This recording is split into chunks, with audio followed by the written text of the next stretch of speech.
Hi guys, welcome to the page of Commerce Shiksha. आज अपन बात करेंगे एडवांस टैक्स के बारे में। इनकम टैक्स में कॉन्सेप्ट होता है फाइनेंशियल ईयर और एक होता है असेसमेंट ईयर।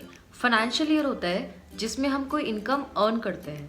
असेसमेंट ईयर होता है उसका अगला साल जिसमें हमें उस इनकम की टैक्स फाइलिंग करनी होती है और उसके फाइनल टैक्सेस पे करने होते हैं। एक और कॉन्सेप्ट होता है एडवांस टैक्स, जो ये कहता है कि जिस साल में आप इनकम कमा रहे हैं यानी कि फाइनेंशियल ईयर, उस साल में भी अगर आप कुछ कंडीशंस फुलफिल कर रहे हैं तो आपको एडवांस टैक्स पे करना पड़ेगा and you can not wait till the assessment year to come.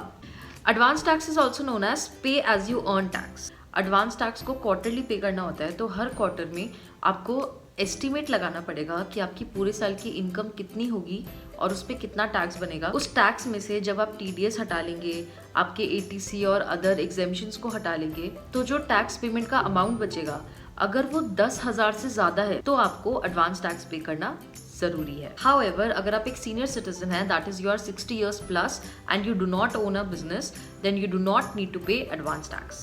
So basically अगर आप सैलरीड एम्प्लॉय हैं, आप फ्रीलांसर हैं या आप बिजनेसमैन हैं, तो अगर आपके 10,000 से ज्यादा का एडवांस टैक्स बन रहा है, so you have to pay it in installments every quarter. अगर आप प्रिजम्पटिव टैक्स स्कीम के अंदर टैक्स भर रहे हैं 44AD या 44ADA में, तो आपको पूरे साल का एडवांस टैक्स एक इंस्टॉलमेंट में पे करना पड़ता है by 15th March। Apart from presumptive tax scheme, बाकी सब लोगों को 4 इंस्टॉलमेंट्स में पे करना होता है एडवांस टैक्स। तो उसकी डेट क्या होती है?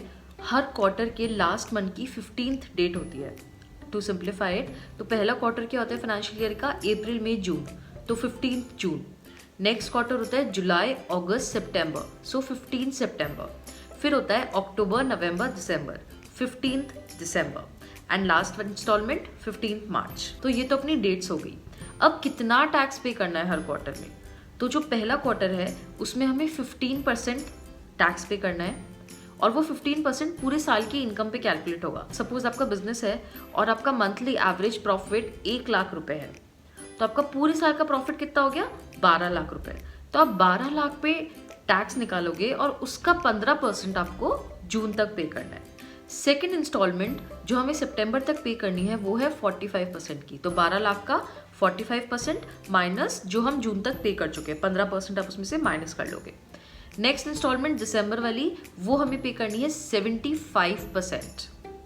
और फाइनली मार्च तक हमें 100% ऑफ एडवांस टैक्स पे करना है। सो बेसिकली आपको पूरे साल का टैक्स कैलकुलेट करना है, उसमें से टीडीएस हटाना है, उसमें से आपके सारे एग्जेम्पशंस हटाने हैं। फिर अगर वो 10,000 से ऊपर बन रहा है तो 15% आपको जून तक पे करना है, 45% आपको पे करना है सितंबर तक, 75% दिसंबर तक और 100% 15th मार्च तक। अब आप सोच रहे होंगे अगर हम एडवांस टैक्स नहीं पे करते हैं तो क्या होगा? तो आपके ऊपर इंटरेस्ट लगेगा। 2 सेक्शंस के अंडर 234B और 234C। जो 234A होता है वो लेट फाइलिंग से रिलेटेड होता है, तो हम उसको अभी डिस्कस नहीं करेंगे। 234C is basically for delay in paying the installments on time. 234B ये कहता है कि अगर आपने 15 मार्च तक नहीं पे किया, कोई बात नहीं, आप 31 मार्च तक भी टैक्स पे कर सकते हैं। एडवांस टैक्स 90% 31 मार्च तक पे करना बहुत जरूरी है।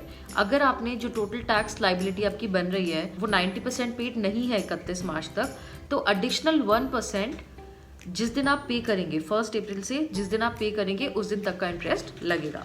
एडवांस टैक्स पे करने से गवर्नमेंट का ये फायदा है कि उनको कॉन्टिन्यूस कैश फ्लो मिलता रहता है, और आपके लिए ये फायदा है कि एंड ऑफ द ईयर में या फिर नेक्स्ट ईयर में आपके ऊपर ऑल ऑफ अ सडन एक टैक्स बर्डन नहीं आएगा। बिकॉज एवरी मंथ अगर आप थोड़ा थोड़ा करके पे कर रहे हैं, it is easier for you to pay. At the end of the year sometimes cash crunch भी हो सकता है, तो अगर आप थोड़ा थोड़ा करके पे करेंगे it will be easier for you to pay. और इवन अगर आपने ज्यादा पे कर दिया तो you can claim it as a refund, which is like a gift from you to your self. So that's all for today and I'll see you in my next video. Bye.